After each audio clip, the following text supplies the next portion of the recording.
Hey guys, and welcome back to the channel.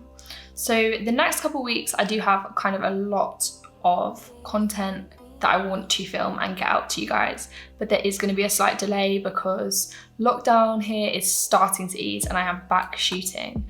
I'm hoping to get some behind the scenes stuff for you guys out and stuff like that again, but in the meantime I will be doing these sit down videos until I get a chance to get an assistant on shoot. So in today's video, we are going to be talking about how you can make your models feel more confident and comfortable when you're on shoot. So this is especially useful if you are working with maybe your friends who don't really know how to model, or a new model if you're testing for an agency who have like a new faces board or something, or maybe a bride and groom who haven't modelled before, aren't natural models. So we've got 5 tips a day and I'm going to go through them. We're going to leave like little chapter timestamp things in the description or on screen, so if you guys want to skip to certain tips then you can do. Without further ado, let's get going.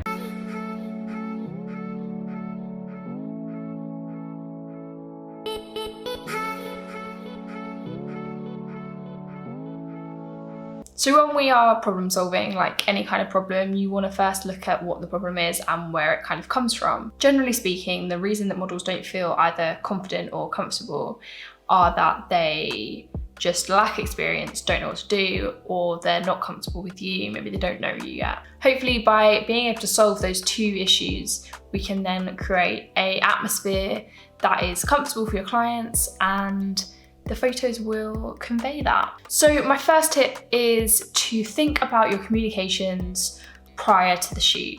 So the chances are you've had a DM thread, an email thread with the client before the shoot if you've not already met them. In some instances, you might meet the client beforehand, like if it's a bride and groom. These early communications can kind of play into making sure that on the day of the shoot, your clients are feeling comfortable. Think of it as kind of like an icebreaker thing. If you are confident and comfortable and your personality can come through in those early communications, then the chances are when it comes to shooting, the clients are going to feel a little bit more comfortable with you. Similarly, you want to be open with your ideas and really create like an open dialogue between you and your clients.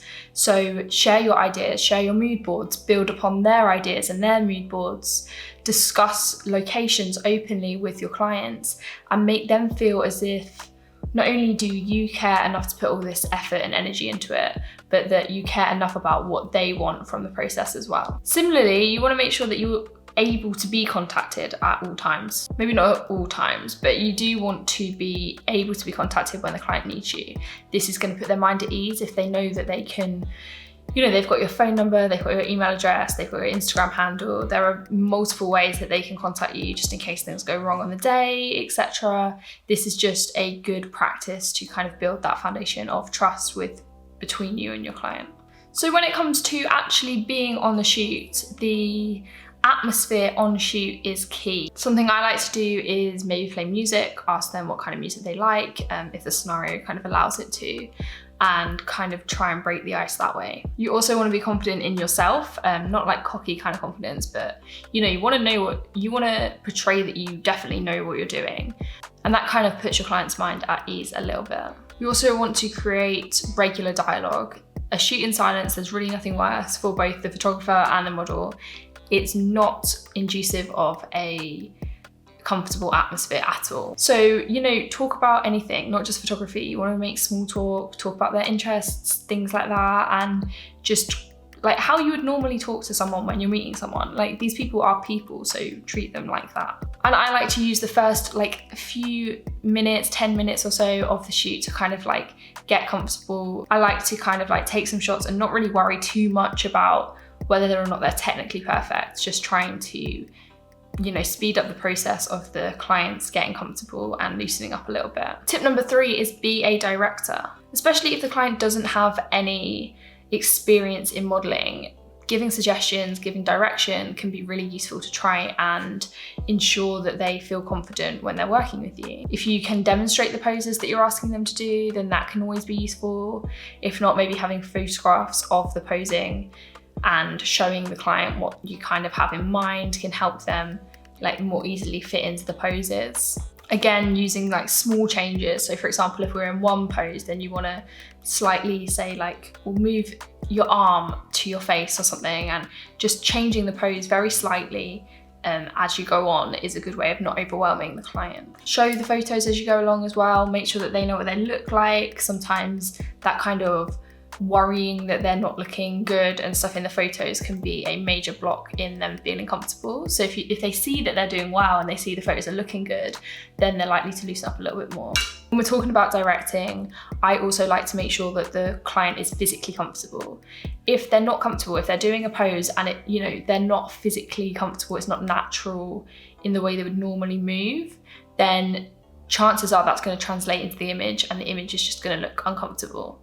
So if you do give kind of a pose and it's not comfortable for the client to be doing that, then maybe scrap that or change it around so that it is a little bit more comfortable and more natural for them to do it. And that brings me on to the next tip, which is using props. So using props can be a great way to kind of break the ice again and get the clients engaging in situations where it's not all about them as such. So for example, often hands are a big issue and clients don't know where to put them or how to use them. So having things in your hand or, leaning on things, holding things, etc. can be a good way of making sure that the client doesn't have to worry about those awkward hands. Similarly, sitting down poses are really good ideas as well, because there's like basically less limbs to think about. So this is something that I like to do towards the beginning of the shoot, use sitting poses or use props, etc. to just get things a bit more comfortable and ease into the shoots. And finally, number 5 is probably the most important tip on this list, and that is watching your language. So you really want to use positive language and positive reinforcements. If something's not going well, you kind of don't want to let on to that. So I would suggest being like, well, that's great, now we're going to try this, and just moving on without saying that's wrong, it doesn't look good, because any kind of doubt you put in your client's mind is just going to take them back to square one. That's something you really want to avoid. You want to encourage and have positive reinforcements to make sure that they do feel comfortable. So using your language properly and avoiding negative connotations with your language is important. And all this is just simply reframing the way you would normally say something. So instead of saying, oh, your arm looks awkward there, that doesn't look good, you could say, oh, that was great, now we're going to try moving your arm to this way or this position, etc. and just kind of moving on. And again, positive reinforcements don't need to be there just when things are going wrong. If things are looking good, then be vocal about it and say, yeah, that's great, this is looking really good, love these ones, love that, love how you're doing that, etc., etc. And just kind of telling the model that they are doing well and it's working and it's looking good. So hopefully out of these 5 tips, you have found some sort of use from them. If you guys have any other tips or suggestions on how you can make models feel comfortable, then definitely let me know. If you're interested in learning more about making your models feel comfortable, or maybe posing in particular, I do have some videos on the channel specifically about that. So at the moment, I've got one about posing multiple models at the same time, so duo shots and that sort of thing. And I've also got one about posing male models. So if you want to head over and check those out, then I will link those in the description for you to check. As ever, thank you so much for watching. If you do have any suggestions on what more you want to see from this channel, then do let me know. And if you haven't already subscribed, then just turn on that notification bell and hit subscribe.